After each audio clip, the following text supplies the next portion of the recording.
Dobrý den, vítejte u filmu o počítačových skříních. Tento film by vám měl přiblížit, k čemu počítačová skříň slouží a jaké typy skříní se na trhu vyskytují. Osobní počítač je v principu stavebnicí, kterou lze různě sestavovat a doplňovat.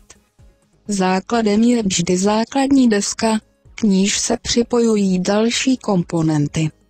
Celá sestava je pak uzavřená do počítačové skříně. Každá skříň má na čelní stěně ovládací tlačítka a dvířka mechanik. Na zadní stěně se nacházejí propojovací konektory. Používá se více typů skříní od různých výrobců, ale naštěstí existují standardní kategorie skříní, které výrobci respektují. Obecně lze skříně rozdělit do dvou skupin, a to desktop a tower. Jako první si představíme skříň typu desktop. Výhodou těchto skříní jsou zejména klasické rozměry, takže nenastávají žádné problémy při budoucím rozšiřováním počítače a nemají problémy ani s chlazením. Nevýhodou je, že se pokládají přímo na pracovní plochu stolu, takže zabírají zbytečně moc místa. Ovšem toto umístění má i své výhody, a to, že je snadný přístup ke konektorům na zadní stěně skříně.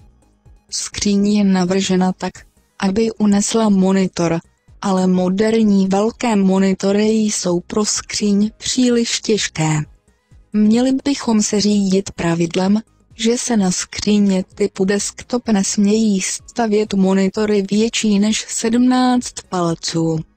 Desktopová skříň se vyrábí i ve zmenšených variantách označovaných jako Slimline nebo Super Slimline. Výhodou je blokování mnohem menšího pracovního prostoru, ale výrazně snižuje možnost pozdějších úprav počítače. Druhý typ, pro nás aktuální, je typ skříně nazývaný tower, neboli věžové provedení. Tento typ skřínění se hned dělí na další tři typy, a to tower, midi tower a mini tower. Tower je největší stojící skříní a je určený především pro servery. Jeho výhodou je velký vnitřní prostor pro komponenty. Midi tower je menší než tower a prostorově odpovídá desktopovému provedení. Mini tower je věží nejmenší a v současné době hojně používanou.